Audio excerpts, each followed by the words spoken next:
Jika kita amati, kita menyadari bahwa kita hidup di antara banyak perbedaan. Perbedaan antara individu ataupun perbedaan antara kelompok.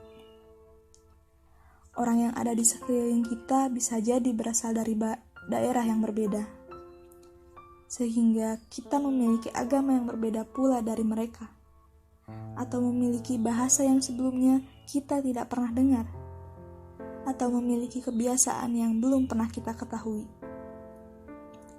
Dengan segala perbedaan ini, menjadikan suatu kekhasan sendiri, keunikan bagi setiap individu maupun kelompok.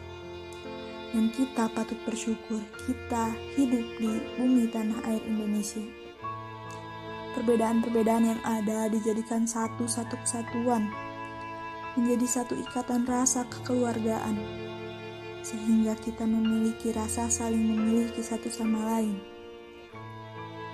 Perbedaan ini juga menjadi keragaman bangsa, kekayaan bangsa, sehingga kita dikenal oleh bangsa lain sebagai negeri yang kaya akan keragamannya, dan inilah identitas nasional kita. Para pendahulu yang mencita-citakan terbentuknya integrasi seluruh keragaman budaya Nusantara menjadi satu negara yang kokoh dan bersatu, yang dapat memberikan kemerdekaan, keadilan, dan kemakmuran bagi seluruh rakyatnya berdasarkan pandangan hidup yang sesuai dengan kondisi masyarakat Nusantara Pancasila. Dan pada 17 Agustus 1945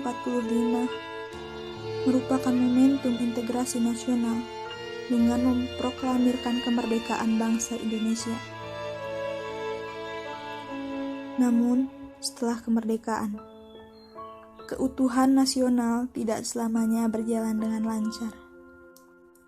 Hingga saat ini, tantangan masih dan selalu ada. Tantangan dan ancaman hadir dari dalam maupun dari luar, serta dari berbagai sektor kehidupan. Sikap yang memegang teguh nilai adat kebiasaan ataupun kepercayaan dan tidak mau membuka pada hal yang baru, dan pandangan bahwa kelompoknya merupakan kelompok yang paling baik di antara kelompok lainnya, dapat memunculkan gerakan separatis yang mengancam keutuhan NKRI. Dalam era perkembangan teknologi, proses globalisasi turut memberi pengaruh terhadap keutuhan NKRI. Paham sekuler dan liberal dapat melunturkan nilai-nilai bangsa. Meskipun negara kita bukan merupakan negara agama, tetapi negara Indonesia merupakan negara yang berdasarkan ketuhanan yang Maha Esa. Dan lemahnya nilai-nilai bangsa yang terkandung dalam Pancasila akan memberi dampak dalam integrasi nasional.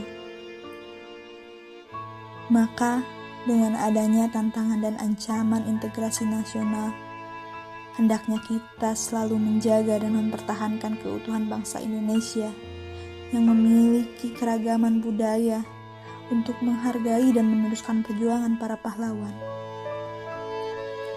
Suatu integrasi nasional dapat berjalan dengan baik apabila seluruh warganya, anggota masyarakat, sepakat mengenai batas wilayah negaranya, sepakat mengenai pemerintahan dan aturan yang berlaku, sepakat terkait norma sosial, dan merasa bahwa mereka saling mengisi kebutuhannya dan tidak saling merintangi maupun merugikan orang lain.